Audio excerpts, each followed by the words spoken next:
먼저 사진을 하나 보여드리겠습니다. 여러분들이 보시는 것은 독일어로 되어 있는 책 표지가 되겠습니다. 1916년 프란츠 카프카라는 유명한 소설가의 변신이라는 작품의 초판본 표지가 되겠습니다. 사진을 계속 띄워주시고요. 사파를 보면은 조금 특이한 모습을 볼 수가 있는데요. 남성으로 보이는 남자가 문을 뒤로 한 채 머리를 감싸지고 좌절하고 있는 것처럼 보이는데요. 그러니까 아마도 문 안에 있는 무언가 때문일 거라고 짐작은 되는데, 문이 반쯤 잠겨 있기도 하고 또 검은색으로 색칠이 되어 있어서 저 안에 있는 존재가 무엇인지를 알 수 있는 길은 사파를 통해서는 볼 수가 없습니다. 그러나 이 소설의 첫 문장을 읽어보면 그 존재, 즉 저 좌절하고 있는 남자를 이제 신경 쓰게 만든, 좌절하게 만든 존재가 무엇인지 드러나는데요. 우리가 소설의 첫 번째 문장을 제가 한번 여러분들에게 읽어드리겠습니다. 어느 날 아침 그레고르 잠자가 편치 않는 꿈에서 깨어났을 때 그는 자신이 침대 속에서 한 마리의 엄청나게 큰 갑충으로 변해 있다는 것을 깨달았다. 자, 다시 한번 사진을 보여주시기 바랍니다. 네, 그래서 소설에 지금 사파에 나와 있는 이 남자는 그레고르 잠자는 아니고요, 아버지가 되겠습니다. 그리고 저 문 안에 있는 바로 존재가 그레고르 잠자, 즉 엄청나게 큰 갑충으로 변해 있는 저 아버지 아들 그레고르 잠자가 되겠습니다. 이제 사진을 내려주시면 되겠습니다. 한국어로는 갑충이라고, 그러니까 이 변신, 변화가 됐는데요. 자고 일어나 보니까 곤충이 돼버린 겁니다. 그래서 갑충으로 번역을 했는데, 독일어 원래 뜻을 보면은 해로운 생물 혹은 해충으로 번역할 수가 있다고 합니다. 자고 일어났는데 해충으로 변해버린 겁니다. 그리고 그 모습을 본 아버지가 방문 앞으로 나와서 머리를 감싸지고 좌절하고 있는 것입니다. 그러면 왜 아버지는 좌절했을까? 단순히 아버지가 아들을 봤을 때 그 아들이 정체불명의 괴물로 변해서는 아니었습니다. 소설에서는 그 이유를 무엇이라고 설명하냐면요, 아들이 이 주인공의 가족의 생계를 전적으로 책임지는 존재였습니다. 그러니까 가족이 4명인데요 4명 중에서 아들만 일하고 있는데 그 아들이 뭘로 변했냐면 갑충으로 변해버린 겁니다. 그러니까 아버지의 입장에서는 아들이 걱정되는 것도 있었지만 앞으로의 생계가 막막해져 버린 것이죠. 그렇기 때문에 머리를 감싸지고 좌절할 수밖에 없었던 것입니다. 소설의 제목은 변신입니다. 그런데 이 변신이라는 소설이 참 특이한 게 무엇이냐면요, 그렇게 갑작스럽게 하루아침에 곤충으로 변해버린 주인공을 중심으로 해서 그 가족들이 그 주인공을 어떻게 바라보느냐를 아주 정밀하게 묘사를 하는데요, 주인공의 혐오스러운 모습을 감내하면서도 소설 초반부에는 굉장히 잘 돌보아 줍니다만 소설이 진행될수록 어떤 변화가 일어나느냐, 주인공이 인간으로 다시 돌아올 거라는 희망을 버려버리고요, 결국에는 방 안에 가두어버리고 감금하며 심지어 주인공이 없어져 버리는 게 가족들의 앞으로의 미래와 생계를 위해서 더 나은 게 아니냐라는 말까지 서슴스럽게 할 정도로 이 가족과 주인공의 관계가 갑자기 역전이 되면서 가족이 점점 더 갑충으로 변해버린 주인공을 싸늘하게 대하는 이런 모습들이 소설의 중반 이후부터 아주 정밀하게 묘사가 되어 있는 것이죠. 소설가가 카프카가 이러한 특이한 소재의 소설을 쓴 이유에 대해서 여러 가지 해석이 있습니다만, 현재 저희들의 시점에서 이 소설을 해석할 때 이러한 인간관계의 변화에 대해서도 얘기를 해볼 수 있을 것 같습니다. 다시 얘기해서요, 쓸모 있을 때는 달라붙고 쓸모 없을 때는 냉정하게 돌아서는 자본주의식 인간관계, 이것을 사실은 카프카가 예리하게 이 소설을 통해서 표현해냈다라고 하는 것이죠. 왜냐하면 이 그레고르 잠자, 생계를 책임졌던 아들을 바라보는 이 가족의 시점은 아들의 그 자체의 사랑스러움에 주목하지는 않았기 때문입니다. 오히려 가족, 이 생계를 책임진다는 그 쓸모, 기능, 역할, 효율, 이러한 관점으로 아들을 바라보았고, 그렇게 바라보다가 갑자기 그 기능을 할 수 없는 상태로 아들이 변해버리자 매몰차게 그 아들을 밀쳐내는 모습을 보이고 있기 때문입니다. 그러면 현대사회 관계는 어떻습니까, 여러분들? 기브 앤 테이크라고 들어보셨습니까? 들어보셨을 것 같습니다. 인간관계인지 거래인지가 헷갈리는 그런 관계 말입니다. 내가 그 사람에게 주어야 될 것과 그리고 그 사람한테 받아내야 될 것을 손익계산서를 따지는 그러한 관계를 말하는 것이죠. 그렇게 기브 앤 테이크, 손익계산서를 일단은 작성해보고 이 사람과의 관계가 계속해서 이득이 될 것 같으면 유지를 하고 이득이 되지 않고 손해가 될 것 같으면 은근히 끊어버리는 이런 모습들이 현대사의 인간관계에서 흔치 않게 일어나고 있는 것이죠. 그런데 사실은 사도 바울이 살았던 1세기의 로마 사회도 생각보다 크게 다르지 않았다고 합니다. 조금 어려운 용어를 사용함에 죄송하고 미리 말씀을 드립니다. 로마 사회라는 것이 성공을 위해서는 후원자, 인맥을 잘 잡아야 했다고 합니다. 후원자는 파트로누스라고 하고요. 피후원자는 클리엔테스라고 하는데 이 클리엔테스라는 단어에서 우리 고객이라는 뜻의 영어 클라이언트가 나왔다고 합니다.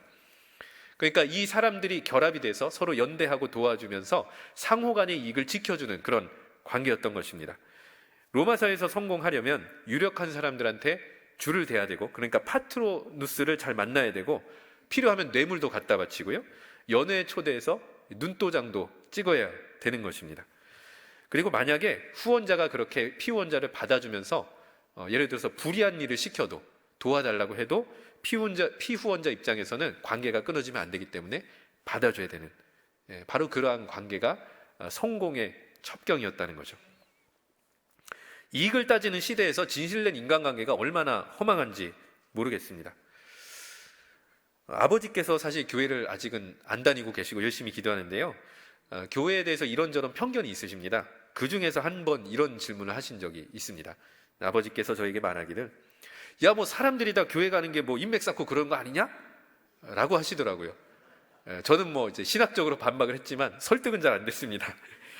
네, 그러니까 교회 안에서도 사실은요, 진실되고 참된 인간관계를 맺고 싶다, 맺어야 된다라고 얘기는 하지만 사람들과 사람들끼리 만나다 보면은 그런 진실된 인간관계, 진솔한 인간관계보다는 서로의 이익을 좀 대변해 주거나 서로의 이익을 지켜주는 이런 모습들이 없지는 않다라고 하는 거죠. 저는 바라기는 우리 영등포 교회가 예수님의 사랑 안에서 서로의 연약함을 감싸주고 돌보고 신앙의 디딤돌이 되어주는 참다운 인간관계를 맺어갈 수 있는 바로 이 영등포 교회가 되기를 축복합니다.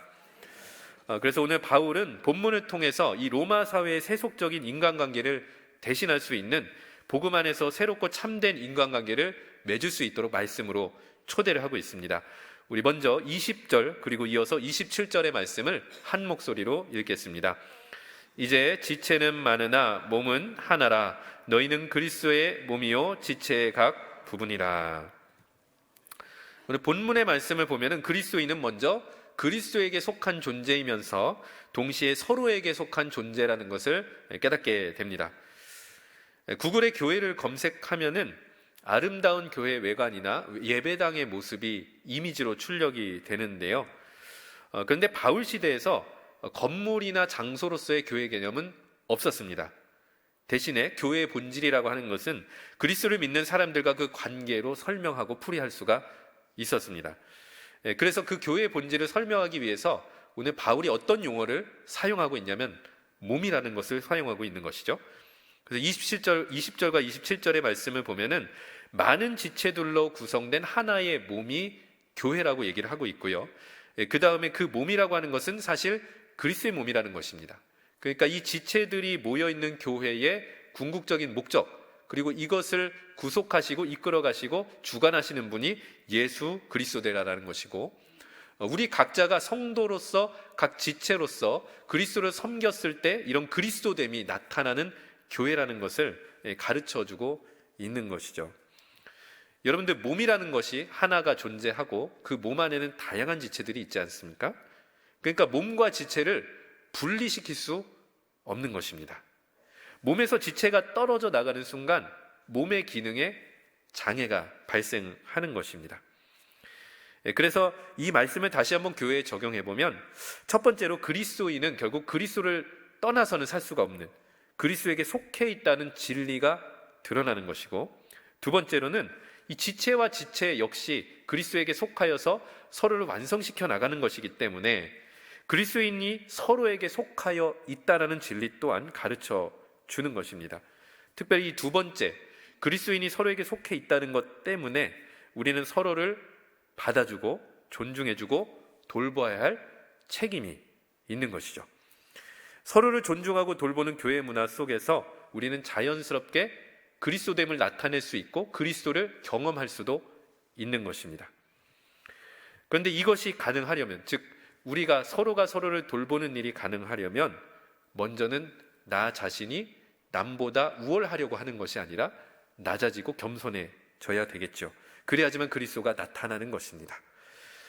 그런데 고린도 교회는 아마 낮아지려는 사람이 많이 없었던 것 같습니다. 높아지려는 사람이 많았던 것 같습니다. 본문을 포함하고 있는 12장의 전체 테마는 은사입니다. 그러니까 고린도 교회에서 어떤 문제가 발생을 한 거냐면 은사를 받았다는 이유로 다른 성도들이 보다 내가 우월하다라고 주장하고 행동하는 사람들이 생겼던 것입니다. 그리고 은사가 없거나 나보다 다른 은사를 가진 사람은 상대적으로 천시하는 문화도 생겼던 것 같습니다. 그래서 이런 사람들은 스스로를 영적이라고 자부심을 갖고 있지만 실제로는 그 은사를 자기 유익이나 자기 자랑에 쓰고 있는 셈이니 영적인 사람일까요? 아닐까요? 영적인 사람이라고 할 수가 없겠지요. 여러분은 자랑하는 사람의 말을 들을 때 기분이 어떠신가요? 좋을 때가 있어요. 언제 좋으냐면 그 자랑 안에 예수의 숨결이 느껴질 때. 그러니까 다시 얘기해서 그 사람의 자랑 안에 예수님의 역사가 느껴질 때는요, 그 자랑이 자랑처럼 느껴지지 않고요, 간증으로 느껴질 겁니다. 그러나 만약에 그 자랑이 허탄하거나 세속적인 자랑이라면 사람은 다, 특히 기독교인이면 감지할 것 같아요. 생명력이 없죠. 간증, 그리스도가 높아지는 것이 아니라 자기 자랑이라는 것을 금세 알게 되는 것입니다. 이럴 경우에 공연히 그러한 자랑이 상대방의 질투심만 자극할 수 있는 것이겠죠. 다시 한번 본문 21절 말씀을 보도록 하겠습니다. 21절입니다. 함께 읽겠습니다. 눈이 손더러 내가 너를 쓸데없다 하거나 또한 머리가 발더러 내가 너를 쓸데없다 하지 못하리라. 여러분 혹시 손발 싸우고 계시나요? 그러시지 않으시죠? 네, 귀하고 코가 싸우신 적도 없으실 것 같아요. 다 중요합니다. 우열을 가릴 수가 없다라는 것이죠. 은사를 두고 우열을 가릴 수 없습니다. 봉사 자체를 가지고 이 봉사 저 봉사 때문에 우열을 가릴 수도 없어요. 내가 얼마나 많은 봉사를 하느냐를 가지고 우열을 가릴 수도 없습니다. 그리고 교회 안에서 일어난 모든 일의 경중을 따져서 너는 중요하고 나는 아니다라고 말할 수도 없는 법입니다. 각 지체로서 다 존귀합니다. 필요합니다. 다 이들이 있어야지만 그리스도의 몸이 세워질 수가 있는 것입니다. 그리스도의 몸을 세울 수 있는 모든 일들이 다 중요합니다. 천대시할 수 없습니다. 그리스도의 몸을 이루는 모든 성도들도 역시 중요하고 존귀합니다. 베드로전서 4장 10절을 우리가 함께 읽어보도록 하겠습니다. 각각 은사를 받은 대로 하나님의 여러 가지 은혜를 맡은 선한 청지기 같이 서로 봉사하라. 은사를 받은 대로 청지기 같이 서로 봉사하는 것입니다. 은사를 가지고 우열을 따지고 경중을 따지지 말고 그 은사를 가지고 남을 섬기는 일에 봉사하라고 말씀하고 있습니다. 사랑하는 여러분들, 성령께서 여러분에게 무언가 특별한 선물을 주셨습니까? 은사를 주셨습니까? 아니면 남들을 섬길 수 있는 체력과 재능이나 열정을 주셨습니까?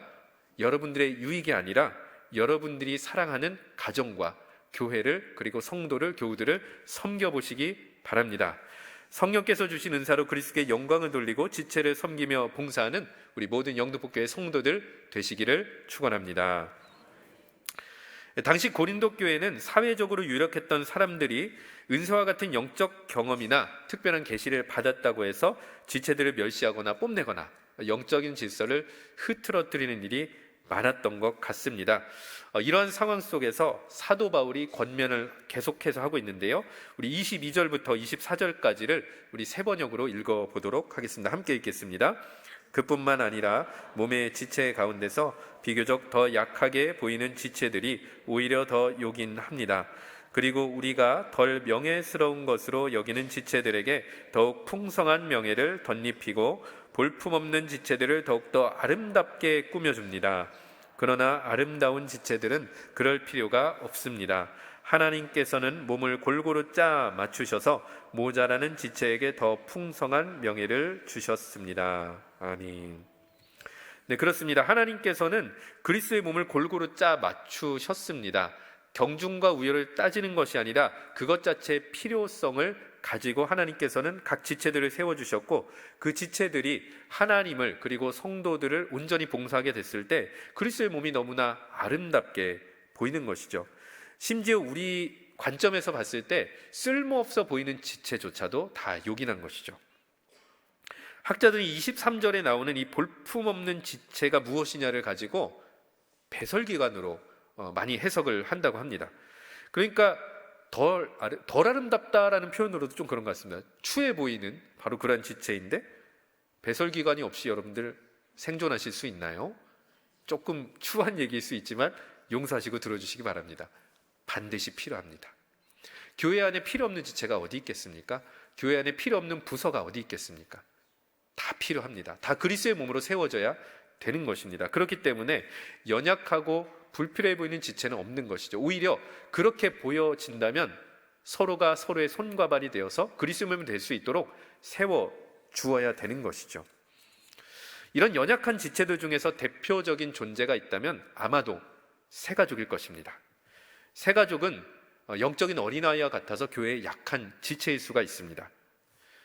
그런데 여러분들, 이 연약한 지체들을 대하는 여러분들의 모습을 보시면 얼마나 긍휼과 사랑과 자비가 많은지 모르겠습니다. 새가족을 잠깐 뒤로 밀쳐두고 만약에 여러분들의 제일 연약한 지체로 여기시는 자녀손들을 한번 생각해 봅시다. 만약에 자녀손들이 이사를 가거나 전학을 갑니다. 여러분들의 손주가 이제 학교 입학을 했습니다. 걱정이 되실까요? 안 되실까요? 걱정이 되시겠죠. 자연스럽게 그들을 위해서 기도하시지 않겠습니까? 하나라도 더 챙겨주려고 하시지 않겠습니까? 연약하기에 더 사랑과 관심과 돌봄을 실천하려고 하지 않으시겠습니까? 새가족의 상황도 다르지 않다라는 것입니다. 그리스도의 몸에 이제 갓 달라붙었는데 이들이 정착하고 성장하기 위해서는 가만히 놔둔다고 되는 것이 아니죠. 마치 여러분들이 연약한 손주들을 돌보고 기도하고 섬기는 것처럼 새가족이 정착하고 성장하기 위해서는 다른 지체의 전방위적인 돌봄이 필요한 법입니다. 바로 그들을 위한 손과 발이 되어줄 수 있는 누군가가 필요한 것이고, 그렇게 그들이 그리스도의 몸에 붙어서 연결이 되었을 때 그들 역시도 그리스도의 몸으로서 하나님을 봉사하고 교회를 섬길 수 있는 지체들로 변화될 수가 있는 것입니다. 사진을 하나 보도록 하겠습니다. 준비가 안 된 것 같습니다. 네, 그러면은 이야기를 들려드리겠습니다. 준비가 미흡해서 죄송합니다. 2019학년도에 공립 중등교사 임용시험이 있었는데요. 특별한 관계의 두 학생이 합격했다고 합니다. 사연은 이렇습니다. 한 명은 휠체어를 타고 있는, 그래서 하반신이 마비된 학생이었고요. 또 한 명은 앞을 보지 않는 학생, 그러니까 실명자였습니다. 그런데 이들이 공동 합격을 했는데 그 이유가 무엇이냐면 같이 공부했기 때문입니다. 네, 감사합니다. 네, 지금 방금 말씀드린 하반신 마비가 된 학생이고요. 지금 오른쪽에 서 있는 학생이 눈을 감고 사진을 찍었는데 눈을 일부러 감은 게 아니고요. 실명자이기 때문에 이제 눈이 감긴 것입니다. 가령 이런 식인 것입니다. 앞을 보지 못하는 학생은 휠체어에 앉은 학생의 목소리를 듣고서 휠체어를 밀어주는 겁니다. 그러니까 실명자 학생이 휠체어를 밀어주는데 방향을 모르니까 앞이 휠체어에 앉아있는 학생이 여기로 가요, 저기로 가요 라고 얘기를 해주는 거예요. 그 다음에 휠체어에 앉은 학생은 강의를 듣고 필기를 한 다음에 앞을 보지 못하는 학생에게 내용을 리뷰를 해준 겁니다. 그럼으로써 서로가 서로를 손과 발이 되어 보완을 해주고 같이 공부도 하고 같이 교제도 하고 공부하는 과정에서도 서로가 서로를 도와주면서 배운 것을 같이 공유해 주었던 것이죠. 그렇게 해서 이 학생들이 2019학년도 공립 중등교사 임용시험에 같이 공부해서 합격하게 된 것이죠. 서로의 손과 발이 되어줬던 이 두 학생의 아름다운 이야기 속에서 우리는 서로를 섬기고 새가족이나 환우나 믿음이 연약한 지체를 돌보라는 주님의 음성을 듣게 되는 것입니다. 우리 이어서 25절과 26절의 말씀을 함께 읽어보도록 하겠습니다. 몸 가운데서 분쟁이 없고 여러 지체가 서로 같이 돌보게 하셨느니라. 만일 한 지체가 고통을 받으면 모든 지체가 함께 고통을 받고 한 지체가 영광을 얻으면 모든 지체가 함께 즐거워하느니라. 아멘. 하나님께서 우리 각 지체와 함께하게 하셨습니다. 함께하고 있기 때문에 그 고통은 한 사람의 고통이 아니라 모든 사람의 고통입니다. 한 사람의 기도 제목이 모든 사람의 기도 제목이 될 수 있습니다. 한 사람의 기쁨이 모든 사람의 기쁨이 될 수가 있는 것이고, 한 사람이 영광을 얻으면 모든 사람의 영광이 되어서 같이 기뻐하고 즐거워할 수가 있는 것이죠. 그렇기 때문에 이런 모든 함께하게 되는 그 지체로서 그리스도에 속한 지체들이 서로를 돌보는 함께하는 공동체가 되었을 때 모든 것을 공유하며 그리스도 몸을 세워갈 수 있는 아름다운 공동체가 되는 것입니다. 사랑하는 성도 여러분들, 잠깐 제 가정 이야기를 짤막하게 하겠습니다. 첫째와 둘째를 키울 때 이야기인데요, 처가댁에서 많이 도와주셨습니다. 그래서 한 번 이 처가댁에 방문을 했을 때, 그리고 또 한 번, 몇 번을 이렇게 방문하게 됐을 때 점점 더 신기한 사실을 하나 발견했는데요, 분명히 장인어른과 장모님께서 취침을 하시던 안방의 구조가 바뀌고 못 보던 물건들이 생기기 시작했습니다. 점점 더 안방이 아가 방으로 바뀌었습니다. 근데 이런 현상을 저만 겪으시진 않으셨을 것 같습니다. 손주들이 계신 많은 분들이 그렇게 손주들을 맞이하게 되면서 방을 바꾸거나 방을 더 안전하게 만들거나 장난감을 구입하시는 경우가 많은 것 같습니다. 이 사실을 통해서 우리가 무엇을 알 수가 있습니까? 참으로 신기한 것은요, 뭔가 완성되어 있는 성인을 위해서 무언가를 바꾸는 경우보다 제일 연약한 지체를 중심으로 생각할 때 굉장히 많은 변화들이 일어나더라라고 하는 것입니다. 장인어른과 장모님은 이렇게 안방을 행복한 마음으로 바꾸셨을 것 같습니다. 사랑하는 여러분들, 자기 이익을 추구하는 세상에서 조건 없이 나를 받아주고 존중해주는 그 교회가 있다는 것이 참된 행복인 줄로 믿습니다. 그리고 그러한 연약한 지체들을 위해서 고민하게 됐을 때 교회는 변화의 물결을 탈 수가 있는 것입니다. 특별히 2025년도는 교회 안에 연약한 지체들과 새가족이나 환우들과 미부님이 굳건하지 못한 지체들에게 우리 모두가 손가발이 되어두고 신앙의 디딤돌이 되어줄 수 있기를 바랍니다. 이렇게 서로의 손가발이 되어서 그리스도의 몸을 온전히 이루어가는 모든 영등포교회 성도님들 되시기를 축원합니다.